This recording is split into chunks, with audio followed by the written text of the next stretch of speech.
If you've got to die in space, be where you'll die quickly. The advice echoed vaguely in Michael Walker's mind as he marched behind First Sergeant Iskandar Valen. The sun shone down on the parade ground, where the young recruits maneuvered in their final showy display before friends and family.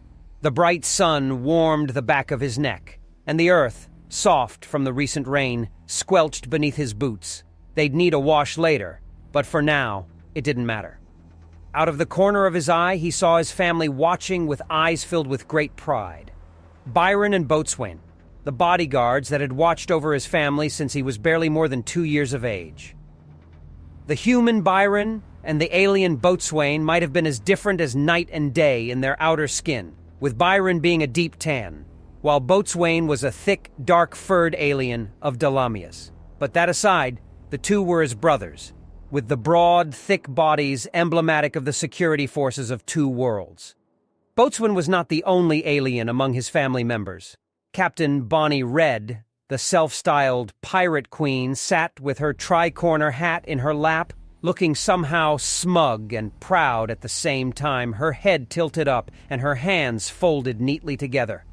And then there was Bailey, the alien that had been living with his family for as long as he could remember, diminutive compared to Boatswain and short, relative to the pirate queen. Bailey's long tail was wagging back and forth just as fast as those of Bonnie and Boatswain's were.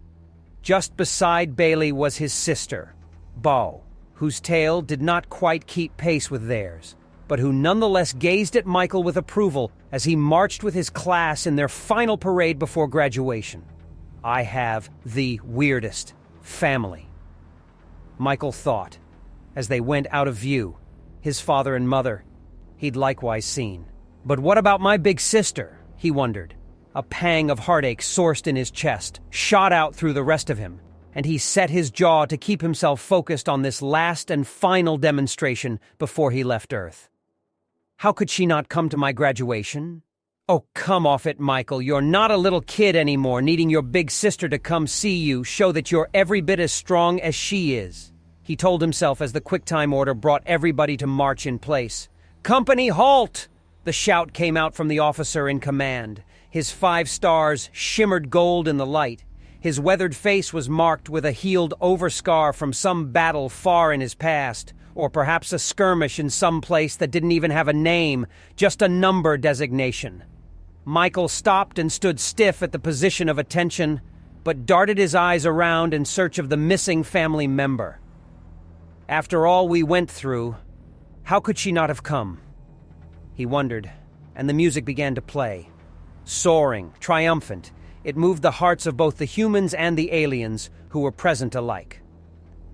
Unlike other units of trainees, Michael's class had shared space with alien soldiers that were aiding the Earth government.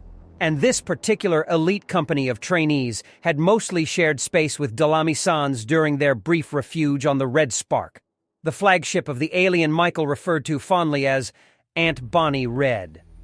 Unsurprisingly, at the front of the alien formation was Genghis, another Dlamiza who had served as friend, protector, and mentor throughout Michael's life. As such, in addition to the usual array of humans, 2 formations of alien and human soldiers were gathered to celebrate the landmark graduation of a special class of cadets. The soaring music reached its greatest heights, and the band came to its halt, waiting until the last note began. The general began to speak. Welcome all of you to the graduation of the very first class of its kind. The audience gasped, not at his words, but at the sudden appearance of towering, broad holograms showing various members of the class in action.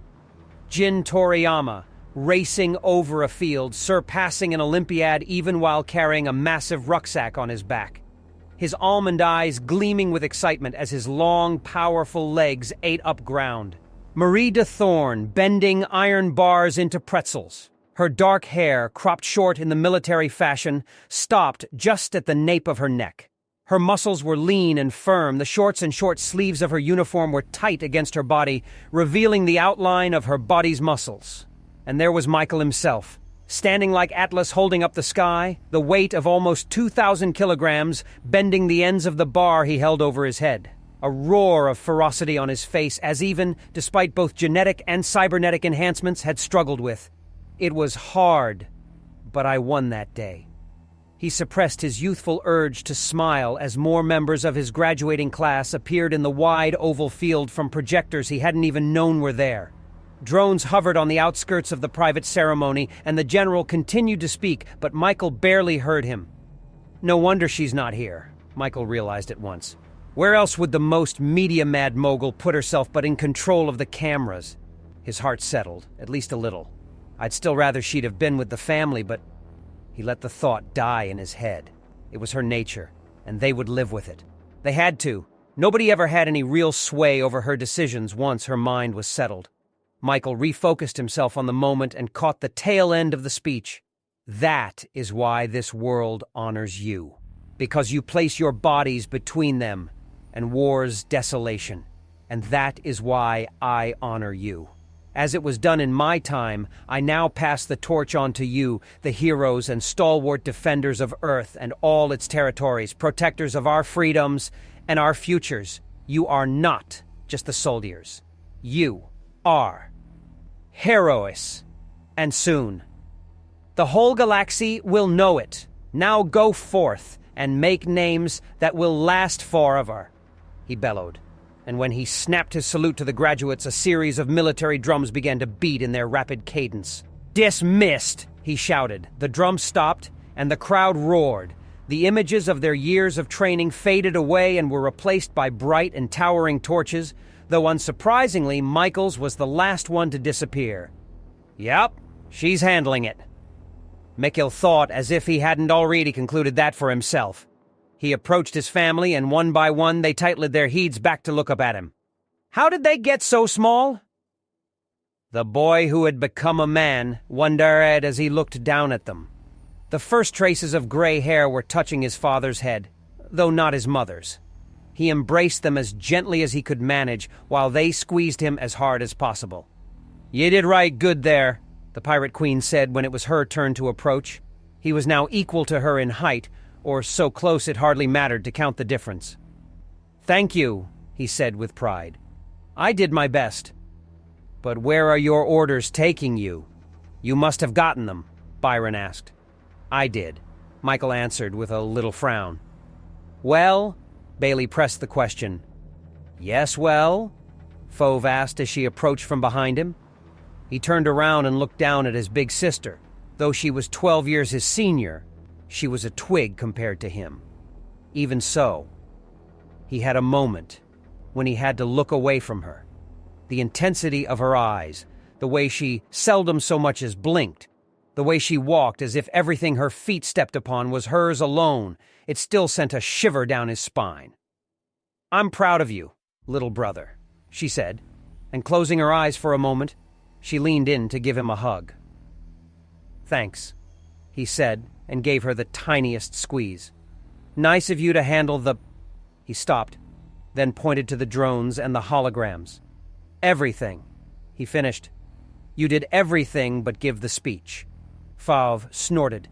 General Schwartzman couldn't talk a tired baby into sleeping without help. "I gave the speech too." She tapped the tiny black dot on her nearly equally dark shirt. "Microphone, earpiece, and a micro-teleprompter for emotion." She winked. Michael's mouth dropped open. "You're serious?" he demanded. Fauve snorted and put her hands on her hips.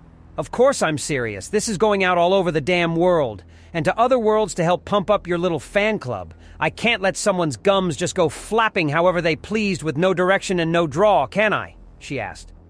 No, I suppose not," Michael answered. His voice became briefly glum, and his downward look almost disappointed, until she reached up after rising to her tiptoes and putting her hand on his shoulder.